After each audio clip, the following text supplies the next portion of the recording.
আৰু আজি আপোনালোকে জানে যে বৃন্দাবনী বস্ত্ৰ উভতাই অনাৰ ক্ষেত্ৰত যিটো মিউজিয়াম আমি বা সংগ্ৰহালয় বনাম তাৰো আজি আধাৰশিলা হ'ব।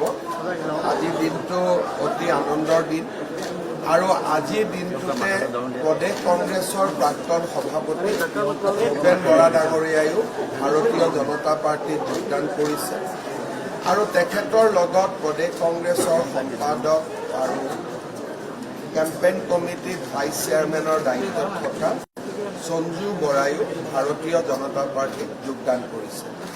মই ভূপেন বৰা ডাঙৰীয়াক ভাৰতীয় জনতা পাৰ্টীলৈ আদৰণি জনাইছোঁ। আজিৰে পৰা কংগ্ৰেছৰ পৰিচয় সম্পূৰ্ণভাৱে নোহোৱা হ'ল। এতিয়া আমি এজন বিজেপিৰ গৌৰৱী কাৰ্যকৰ্তা হিচাপে বিজেপি শক্তিশালী কৰিবলৈ অসম মাতৃ আৰু ভাৰত মাতৃক শক্তিশালী কৰিবলৈ আমি কাম কৰিম। মই ভূপেন বৰা ডাঙৰীয়াক তেওঁৰ নতুন ৰাজনৈতিক জীৱনৰ বহুত বহুত শুভকামনা জনাইছোঁ। কংগ্ৰেছ এৰি আহিছে, তিক্ততা বহুত থাকিব, কিন্তু তথাপিতো যি আমি এৰি আহিলোঁ তিক্ততা বা দুখ বা মান অপমান যি আছিল আজিৰ পৰা আমি পাহৰি গ'লোঁ। আমি ভাৰতীয় জনতা পাৰ্টীত এটা নতুন ৰাজনৈতিক জীৱন আৰম্ভ কৰিম।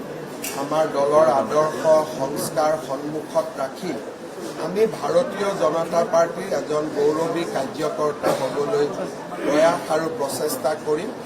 মই ভূপেন বৰা ডাঙৰীয়াক পুনৰ এবাৰ শুভকামনা জনাইছোঁ আৰু আমাৰ ভাৰতীয় জনতা পাৰ্টীৰ পৰিয়াল তেখেতৰ লগত একেলগে থাকিব আৰু পৰিয়ালৰ সদস্য এজনৰ আমি যি ধৰণে মৰম আৰু সন্মান আৰু যি ধৰণে আত্মীয়তাৰ মনোভাৱেৰে আমি বিজেপিত থাকোঁ সেই একেই পৰিৱেশ ভূপেন বৰা ডাঙৰীয়ায়ো নিশ্চিতভাৱে লাভ কৰিব।